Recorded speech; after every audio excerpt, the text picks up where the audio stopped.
seorang lelaki soleh, tapi sampai dengan usia di atas 40 tahun belum nikah-nikah juga. Beberapa kali sempat hampir menikah, gagal. Ada aja gitu, ada aja. Akhirnya satu waktu dia berdoa, dia seorang wali min auliyaillah, tapi kayak nggak ada jodohnya mulu gitu. Satu waktu dia doa, ya Allah, saya ini apakah memang kira-kira nggak ada jodohnya nih ya Allah di dunia? Kalau memang saya kiranya tidak berjodoh di dunia, kasih lihat kepada saya ya Allah, jodoh saya nanti di surga. Lah amin.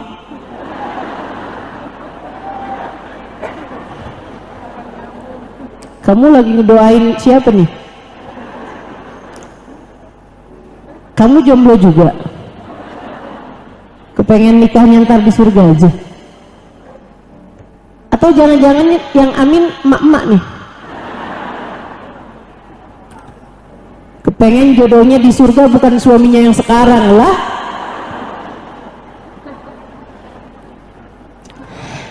Jadi dengan dia doa kayak begitu, subhanallah, Allah ijabah, namanya doa orang soleh.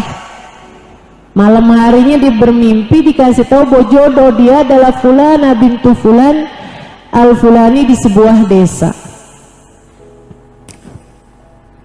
Satu waktu sebagai orang soleh, orang alim dan seorang dai, dia datang ke kampung itu untuk berdakwah, kayak perayaan maulid gitu. Malam-malam habis selesai dakwah dia nanya, ada nggak yang kenal sama Fulan bin Fulan al-Fulani? Gak ada yang kenal orang sedaerah itu. Rupanya perempuannya nggak terkenal, calon istrinya di surga.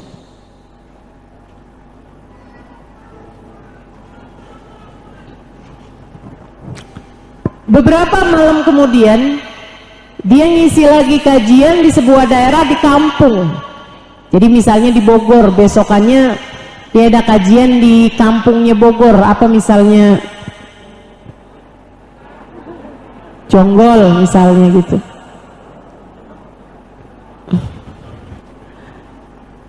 Habis selesai kajian dia nanya, di sini ada nggak yang kenal Fulanah bintu Fulan al-Fulan? Pengen tahu, dia pengen ketemu sama calon istrinya di surga. Akhirnya ada satu orang yang kenal. Pas habis selesai majelis, orang itu maju ke depan, dua orang bubar. Dia bilang, Syekh tanya tentang Fulana bintu Fulan al-Fulan. Iya, dia bilang, kamu kenal? Kenal Syekh, tapi Syekh ngapain nanya dia? Kenapa memangnya?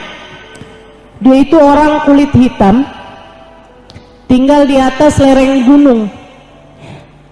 Dia hidup sendirian menggembalakan kambing-kambingnya, gak bersosialisasi sama masyarakat, hidup sendirian aja gitu. Dan dia adalah perempuan berkulit hitam. Untung aja jodoh di surga. Kalau di surga makan cakep semua ya. Dia bilang, kamu tahu rumahnya? Dikasih tahu rumahnya, besokannya dipergiin sendirian, dipergi ke lereng gunung itu tadi. Bener aja tuh. Jadi di sebuah gunung yang nggak ada apa-apa, ada satu rumah, atau dia tuh rumahnya si perempuan itu. Begitu dia mau masuk ke dalam rumah, subhanallah, dia liatin ada serigala sama kambing lagi sayang-sayangan, lagi peluk-pelukan. Padahal biasanya yang namanya kambing lari dari serigala, serigala menerkam kambing. Si Syekh ini karena dia adalah orang yang banyak belajar, ngerti kenapa bisa ada serigala sama kambing sayang-sayangan. Kenapa? Karena tenang. Karena tenang. Ketenangan itu turun. Jadi ini kenapa bisa ada kambing sama serigala sayang-sayangan? Allah turunkan rahmat gede banget di tempat tersebut. Dengan rahmat yang turun, kasih sayang yang turun dari Allah, sampai bisa bikin serigala pun keturunan rahmatnya Allah tersebut, dapat rahmat dan kasih sayang Allah tersebut, sampai bikin serigalanya hatinya jadi tenang, penuh dengan kasih sayang. Termasuk kambingnya juga kayak begitu. Paham? Wih, ini perempuan waliyah nih, ini perempuan kekasih Allah nih, sampai bisa diturunin rahmat segitu gedenya, sampai bisa bikin serigala sama kambing sayang-sayangan. Tambah semakin penasaran, ketok pintu. Assalamualaikum warahmatullahi wabarakatuh. Ya fulana bintu fulan al-fulani, sebutin namanya yang dia dengar di dalam mimpinya. Sekali dia berucap salam, yang di dalam nyaut, Waalaikumsalam warahmatullahi wabarakatuh. Ya fulan bin fulan al-fulani, disebut namanya juga. Jadi jangan salah, ini perempuan yang di dalam rumah udah tahu siapa yang datang di pintunya, bahwa dia adalah calon jodohnya di surga. Keren ya, para wali-wali ini memang keren-keren nih. Orang-orang paling keren-keren di atas muka bumi, mereka-mereka ini. Terus perempuan tersebut bilang, warahmin inda babi, pergilah dari pintuku, bukan di dunia tempat kita bertemu. Nih adik-adik nih yang masih kepikiran buat pacaran, dek, jangan sampai pacaran membuatmu di akhirat nanti nggak bisa masuk surga karena kamu tertarik sama yang haram. Allah halangkan darimu kenikmatan yang halal. Pacaran tidak mendekatkanmu kepada jodoh, dek. Jadilah perempuan-perempuan berkelas. Pacaran tidak mendekatkanmu kepada jodoh. Pacaran hanya akan mendekatkanmu kepada neraka. Naudzubillah min dzalik. Saya sarankan padamu adik-adikku sekalian, jangan pacaran. Kalau sekarang masih ada yang lagi punya pacar, putusin. Bilang sama pacarmu, putuskan atau halalkan. Dah kawin aja sekalian, daripada ngebanyakin dosa-dosa. Kalau saya sih bilang ya sama adik-adik nih ya, jangan pacaran, dek. Satu hal saya khawatirkan darimu, dengerin saya nih adik-adik, ibu-ibu juga nih dengerin. Kadang-kadang yang pacaran bukan anak-anak lagi, ibu-ibu juga ada yang pada pacaran.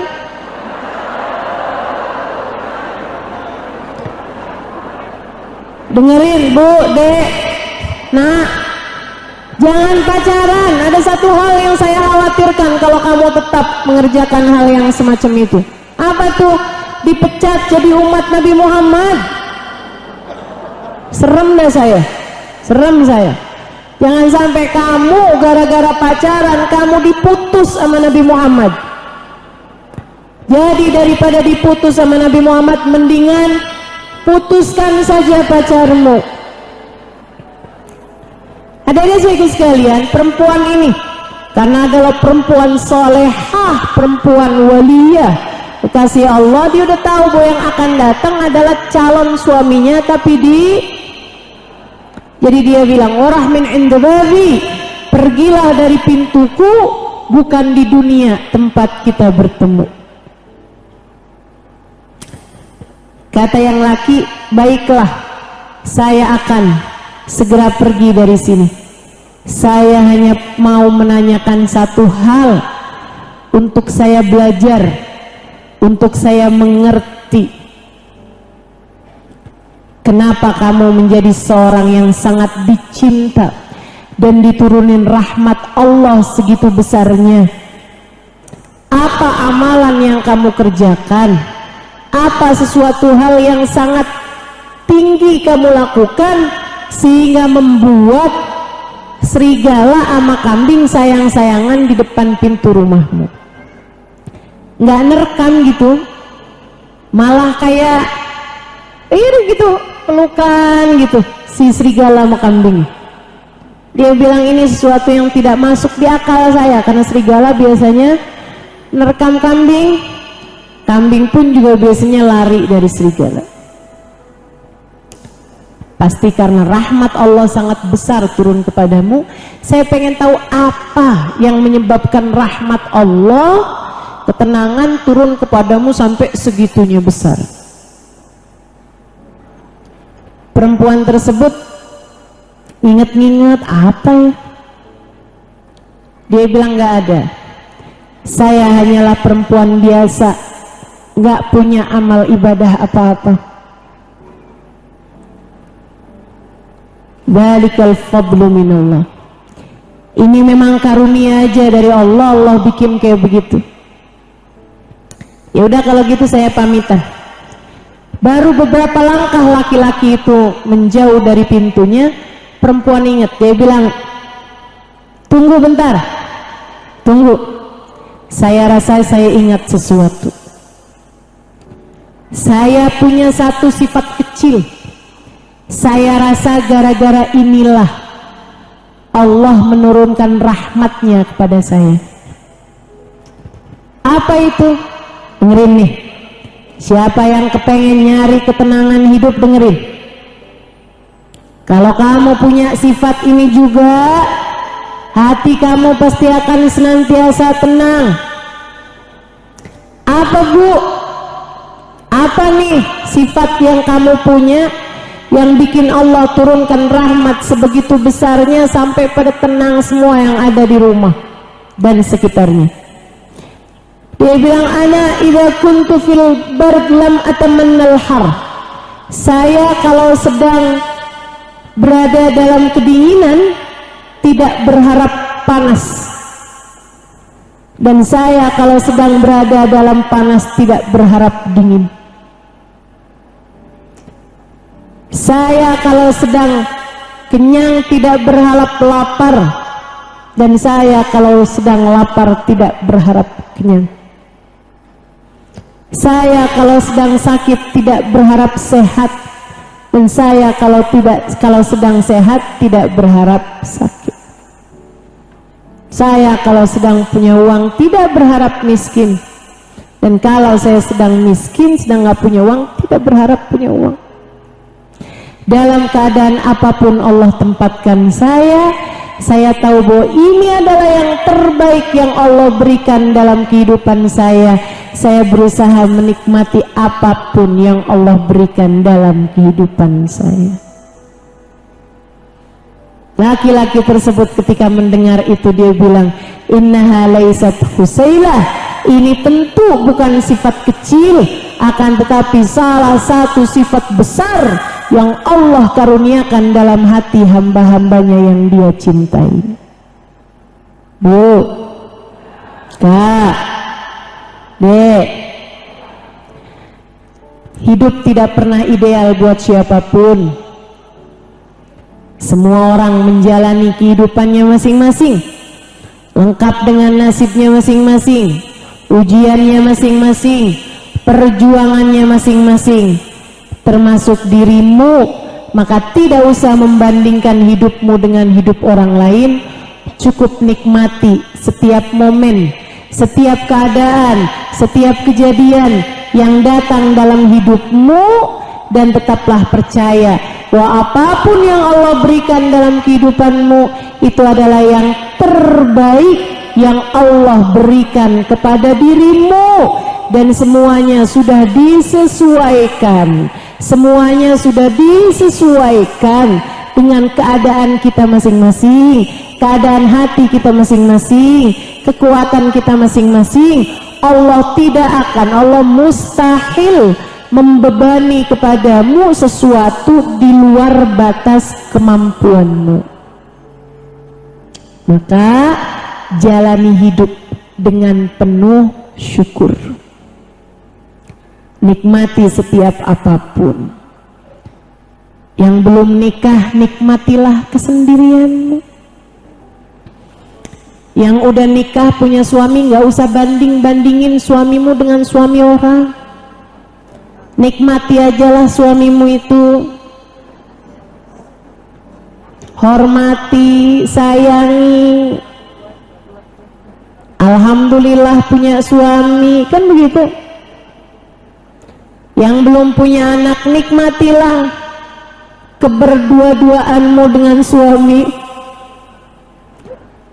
Yang udah punya anak, nikmati keberadaan anak-anakmu, syukuri, sayangi, sampaikan padanya betapa kamu menyayanginya.